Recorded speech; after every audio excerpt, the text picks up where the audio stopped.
Hello guys. तो आज हम एक नया चैप्टर शुरू कर रहे हैं।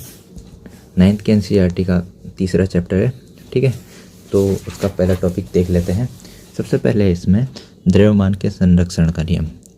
ठीक है, द्रव्यमान के संरक्षण का नियम है, इसमें क्या रहेगा, द्रव्यमान संरक्षित रहेगा हमारा। तो देख लेते हैं, देखो एग्जाम्पल से समझते हैं। जैसे कोई भी रिएक्शन होती है, जैसे माना कोई रिएक्शन है जिसमें ए और बी दो रिएक्टेंट है।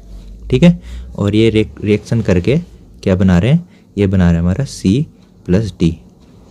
ठीक है, तो C+D क्या है, प्रोडक्ट है। तो रिएक्शन क्या होता है, रिएक्टेंट कंबाइन होकर क्या बनाते हैं, प्रोडक्ट बनाते हैं।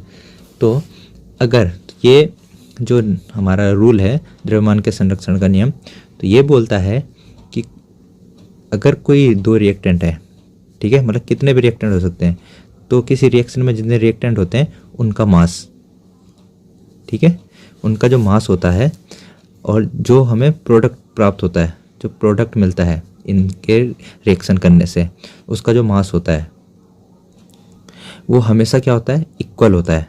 ठीक है, मतलब जितना रिएक्टेंट का मास होगा तो उससे जितना हमें प्रोडक्ट मिलेगा तो दोनों का मास क्या होगा, सेम होगा। तो ये बताता है हमें कि मास हमेशा कंजर्व रहता है। ठीक है, मास हमेशा संरक्षित रहता है।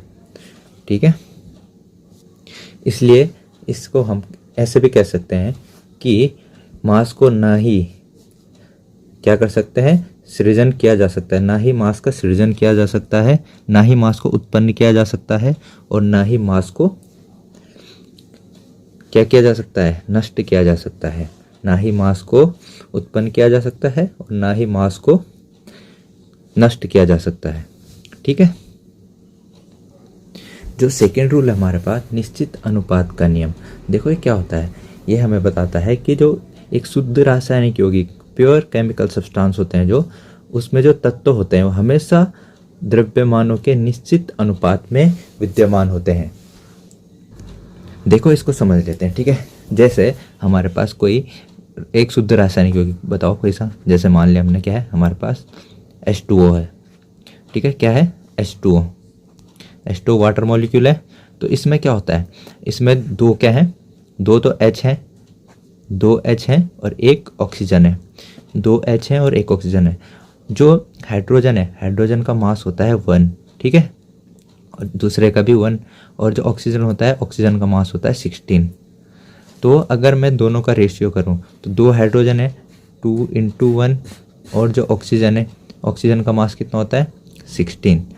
तो अगर मैं इनका रेशियो करूं 2/16 = 1/8, तो किस रेशियो में है, 1:8 में।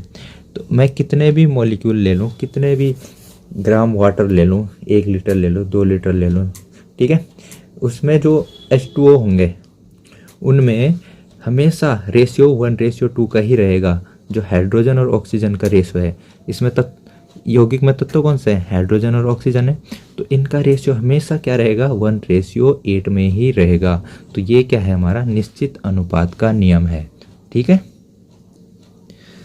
तो नेक्स्ट है, तत्व का सूक्ष्मतम कण क्या होता है, परमाणु होता है। जो तत्व का सूक्ष्मतम कण होता है, जिसे फर्दर डिवाइड नहीं किया जा सकता, ठीक है, वो होता है हमारा परमाणु। और जो परमाणु होता है वो जनरली स्वतंत्र रूप से नहीं रह सकता है। स्वतंत्र रूप से रहने का मतलब क्या है, देखो जैसे हमारे पास क्या है, आयरन है, ठीक है, हमारे पास लोहा रहता है। लोहा अगर हम ऐसे ही छोड़ दें हवा में, ठीक है, तो उस पर क्या हो जाता है, जंग लग जाता है। तो मतलब जो हमारा तत्व होता है वो जनरली क्या नहीं रह पाता, स्वतंत्र रूप में नहीं रह पाता। ठीक है, वो रिएक्शन कर लेता है किसी और के साथ, और क्या हो जाता है, कुछ और यौगिक बना देता है, कुछ और कंपाउंड बना देता है। लेकिन जनरली क्यों बोल रहे हैं हम, क्योंकि कुछ कुछ तत्व ऐसे होते हैं जो क्या रह सकते हैं, फ्रीली रह सकते हैं। बाकी जो होते हैं वो क्या कर लेते हैं, दूसरे के साथ रिएक्शन कर लेते हैं। ठीक है, तथा क्या करते हैं, ये जो परमाणु होते हैं ये उनके सभी तत्वों के क्या दिखाते हैं, सारे केमिकल प्रॉपर्टी शो करता है। ठीक है, आयरन, जो आयरन है हमारे एलिमेंट, अगर हम एक आयरन का बार है हमारे पास, तो उसमें क्या है, आयरन के एटम्स होंगे, तो वो सारे क्या दिखाएगा, आयरन की प्रॉपर्टीज दिखाती हैं।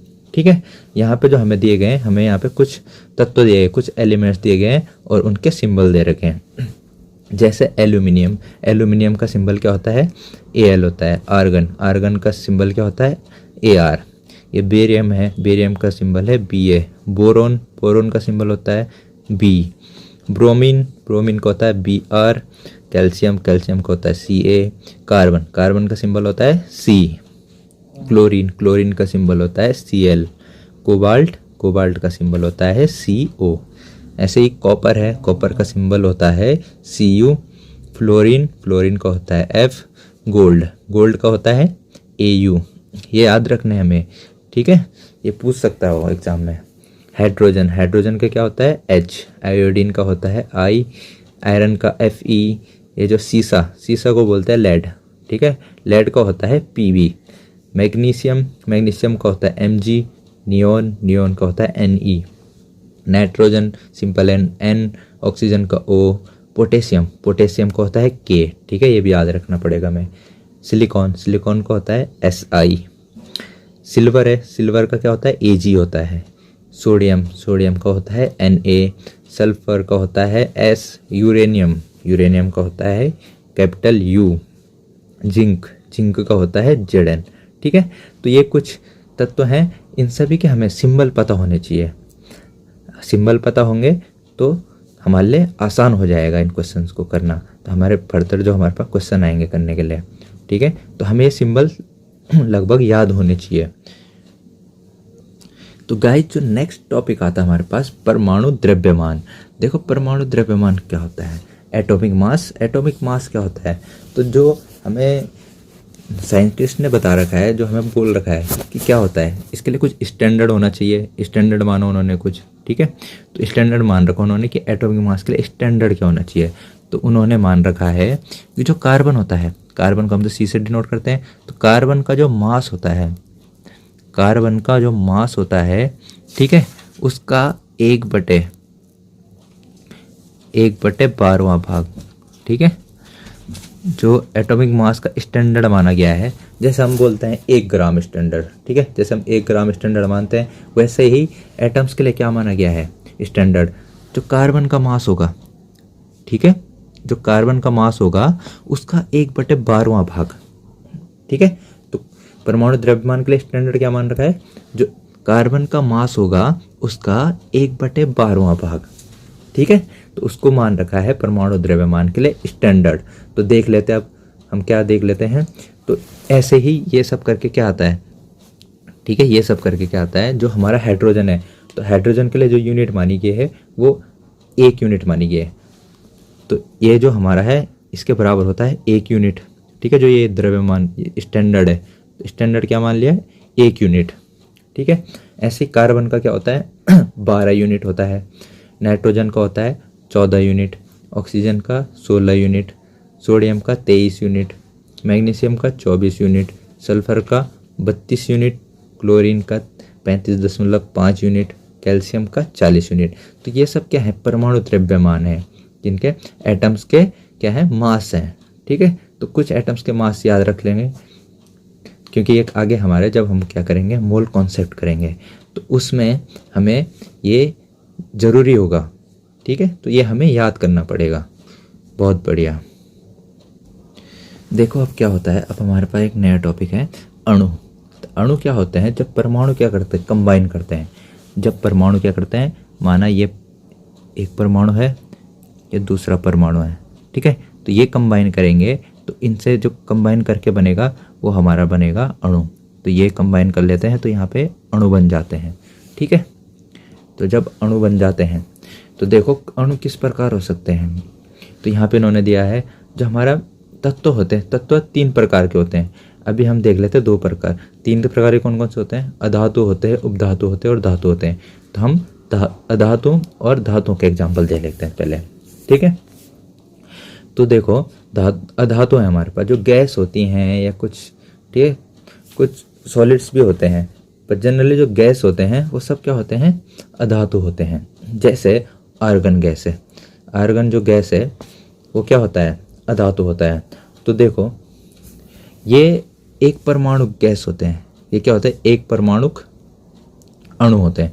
अणु एक परमाणु भी हो सकते हैं और द्विपरमाणु भी हो सकते हैं, ठीक है। जैसे ऑर्गन है, ऑर्गन किसी के साथ रिएक्शन नहीं करता, ऑर्गन होता है इनर्ट, ठीक है, ये किसी के साथ रिएक्शन नहीं करता है, जनरली रिएक्शन नहीं करते हैं। जो वायुमंडल में, जो हमारे एटमॉस्फेयर में पाए जाते हैं ये गैसें, ये रिएक्शन नहीं करती हैं। तो जो आर्गन होता है ये एक परमाणु होता है, जो हीलियम है ये भी एक परमाणु होता है, ऑक्सीजन है द्विपरमाणु होता है। मतलब ये कैसे मिलता है हमें ऑर्गन? ऑर्गन सिर्फ ऐसे ही रहता है, हीलियम अकेले रहता है, ऑक्सीजन, ऑक्सीजन किस फॉर्म में मिलता है हमें? O2 के फॉर्म में मिलता है, मतलब ये द्विपरमाणुक है, ठीक है। ये कैसा है? द्विपरमाणुक है। हाइड्रोजन होता है, हाइड्रोजन भी द्विपरमाणुक होता है, H2। नाइट्रोजन है, नाइट्रोजन भी द्विपरमाणुक होता है, N2। क्लोरीन भी द्विपरमाणुक होता है, Cl2। फॉस्फोरस होता है चतुर्परमाणुक, P4, ठीक है। सल्फर बहुपरमाणुक होता है, S8, S10। तो ये अलग अलग फॉर्म में पाए जाते हैं, ठीक है। तो इनकी हमें क्या रखनी है याद? इनकी परमाणुकता भी याद रखनी है हमें कि ये कितने परमाणुक होते हैं। ये पूछ लेगा वो कि ऑक्सीजन कितने परमाणुक है, ठीक है। जो ऑक्सीजन का अणु होता है कितने परमाणुक है, जो ऑर्गन का अणु होता है कितने परमाणुक है, तो ये चीज़ें पूछ लेगा वो, ठीक है। मोनो एटॉमिक, डाई एटॉमिक, ठीक है, और यहाँ पे ट्राई एटॉमिक नहीं है तो देख लेते हैं। ये पॉली एटॉमिक, ओके। तो सल्फर क्या होता है? पॉली एटॉमिक होता है। ऐसे ही यहाँ पे अब जो धातु होते हैं, जैसे सोडियम है, आयरन है, एल्यूमिनियम है, कॉपर है। तो सोडियम क्या होता है? मोनो एटॉमिक होता है, आयरन भी मोनो एटॉमिक होता है, एल्यूमिनियम भी मोनो एटॉमिक होता है, जो कॉपर है, कॉपर भी मोनो एटॉमिक होता है। तो ये सब क्या है? ये मोनो एटॉमिक होते हैं। अब देख लेते हैं कुछ क्या है, कुछ मॉलिक्यूल्स हमारे पास, जैसे वाटर मॉलिक्यूल है H2O, अमोनिया होता है NH3, ठीक है, कार्बन डाइऑक्साइड CO2। तो इनके ये क्या है? ये रेशियो है, मास रेशियो। तो इसमें क्या होता है? वाटर में जो हाइड्रोजन और ऑक्सीजन होते हैं वो 1:8 में होते हैं। ऐसे ही अमोनिया में NH3 है ना, तो नाइट्रोजन का होता है 14 अपॉन कितना? हाइड्रोजन का कितना होता है? 1 होता है, 1 गुणा 3, ठीक है। हाइड्रोजन का 1:3, क्योंकि एक हाइड्रोजन का 1 होता है, तो 14:3 है। कार्बन डाइऑक्साइड में क्या है? कार्बन CO2, ठीक है, कार्बन का 12 होता है और ऑक्सीजन का 16, तो 16 दूनी 32। अब इसको अगर हम काट देंगे कितने से? 4 3 12 और 4 8 32, तो 3:8। तो इसका द्रव्यमान अनुपात जो आ गया वो 3:8। तो ऐसे ही यहाँ पे और भी है, कुछ आयनिक कंपाउंड्स है। देखो calcium oxide CaO, calcium oxide है, ठीक है। कैल्शियम कितना होता है? 40 होता है, ऑक्सीजन का 16। तो अगर इनको रेशियो निकालेंगे तो 5:2। मैग्नीशियम सल्फाइड MgS, ठीक है, magnesium sulphide, sodium chloride NaCl। तो ये क्या है? ये है कुछ आयनिक कंपाउंड्स है, ये कुछ आयनिक कंपाउंड्स है। तो ये चीज़ें भी हमें याद रखनी ज़रूरी हैं, ठीक है। बहुत बढ़िया। देखो गाइस, नया टॉपिक है, क्या है? आणविक द्रव्यमान एवं मोल संकल्पना। आणविक द्रव्यमान एवं मोल संकल्पना क्या होता है? मोल संकल्पना को बाद में पढ़ेंगे, पहले पढ़ लेते हैं आणविक द्रव्यमान। आणविक द्रव्यमान क्या होता है? तो देखो, जो आणविक द्रव्यमान होता है क्या होता है? Molecular mass. मोलिकुलर मास क्या होता है? हमने देखा परमाणु द्रव्यमान, एटॉमिक मास देखा हमने, हाइड्रोजन का होता है 1, ठीक है, कार्बन का होता है 12, ऑक्सीजन का होता है 16, ठीक है। तो ये क्या है? ये एटॉमिक मास थे, एटॉमिक मास थे 16 यूनिट में, ठीक है। तो अब देखें आणविक द्रव्यमान। तो एटम का जो मास होता है उसको एटॉमिक मास बोलते हैं, और मॉलिक्यूल का मास होता है, जो मॉलिक्यूल का मास होगा जो, ठीक है, उसको बोलेंगे मॉलिक्यूलर मास। मॉलिक्यूल का जो मास होगा उसको बोलेंगे मॉलिक्यूलर मास। जैसे मॉलिक्यूल हमारे पास हाइड्रोजन और ऑक्सीजन मिलकर क्या बनाते हैं? H2O बनाते हैं। तो H2O में क्या होता है? हाइड्रोजन कितने हैं? 2, कितने? एक हाइड्रोजन का मास कितना होता है? 1, ठीक है। ऑक्सीजन कितने हैं? 1, एक ऑक्सीजन का मास कितना होता है? 16। तो अगर हम इसको सॉल्व करें तो कितना आएगा? 2 + 16, तो 18 यूनिट। कितना आएगा? 18 यूनिट। तो ये वाटर मॉलिक्यूल का वाटर मॉलिक्यूल का जो मास है कितना आया, 18 यूनिट आया। ठीक है, ये क्या है, वाटर का मॉलिक्यूलर मास है। ऐसे ही अगर मैं CH4 मीथेन मॉलिक्यूल, CH4 को क्या बोलते हैं, मीथेन बोलते हैं। इसमें क्या है, एक कार्बन है, तो एक कार्बन का कितना होता है 12 और 4 हाइड्रोजन है, तो 4 एक हाइड्रोजन का एक, तो कितना आएगा इसका 12 + 4, 12 + 4 कितना होता है 16। तो जो मीथेन मॉलिक्यूल होता है, जो मीथेन मॉलिक्यूल होता है उसका मॉलिक्यूलर मास 16 यूनिट होता है। तो आ गई बात समझ में, बहुत बढ़िया। तो मॉलिक्यूलर मास क्या होता है, जो मॉलिक्यूल का मास होता है। क्या करेंगे, जो सारे एटम्स होते हैं उनका एटॉमिक मास ऐड कर देंगे, तो उससे जो हमें मास मिलेगा वो होगा मॉलिक्यूलर मास। ठीक है, बहुत बढ़िया। तो नाउ हम देखते हैं मोल संकल्पना, मोल कॉन्सेप्ट क्या है। मोल कॉन्सेप्ट क्या है, बहुत इंपॉर्टेंट। ठीक है, मोल कॉन्सेप्ट क्या होता है, मोल क्या होता है, मोल होता है, ये मोल बताता है हमें अमाउंट। ठीक है, मोल बताता है अमाउंट। अमाउंट मतलब क्या होता है, बताएगा हमें कितना। ठीक है, मोल बताता है हमें कितना, कितना है कोई चीज, कितना है। जैसे देखो, इसको रिलेट करते हैं दर्जन से। ठीक है, जैसे हम मार्केट में जाते हैं, क्या लेते हैं हम, केले लेते हैं। हम बोलते हैं उसको कि भाई 1 दर्जन केले दे दे, तो एक दर्जन बराबर कितना होता है, 1 दर्जन केले बराबर कितने, 1 दर्जन केले बराबर 12 केले। ठीक है, तो क्या लिया हमने, उसको क्या बोला, उसको बोला हमने कि 1 दर्जन केले दे दे भाई, तो उसने क्या दिया 12 केले दिए। ठीक है, अगर 2 दर्जन बोलते, अगर 2 दर्जन केले बोलते तो क्या देता, 2 गुणा के 12 केले कितने, 24 केले देता। ठीक है, तो यही चीज है। अब ऐसे ही तू गया, ऐसे तुम किस में गए, तुम गए एक साइंटिस्ट के पास। ठीक है, साइंटिस्ट के पास गए और तुमने बोला उसको कि सर क्या दे दो, 1 मोल केले दे दो। क्या दे दो, 1 मोल केले दे दो। तो तुमने बोला उसको 1 मोल केले दे दो, तो उसने तुम्हें पकड़ा दिए 6.023 × 10⁻23 केले। ठीक है, उसने तुम्हें क्या पकड़ा दिया, उसने तुम्हें इतने केले पकड़ा दिए। तो आई बात समझ में, क्या है, जो मोल है वो कुछ नहीं है, वो सिर्फ अमाउंट है कि कितना। ठीक है, कि कितना है। तो इसका मतलब, अब इस केले को यहां से हटा दो और यहां पे एटम ले लो या मॉलिक्यूल ले लो। ठीक है, या तो एटम ले लो या मॉलिक्यूल ले लो।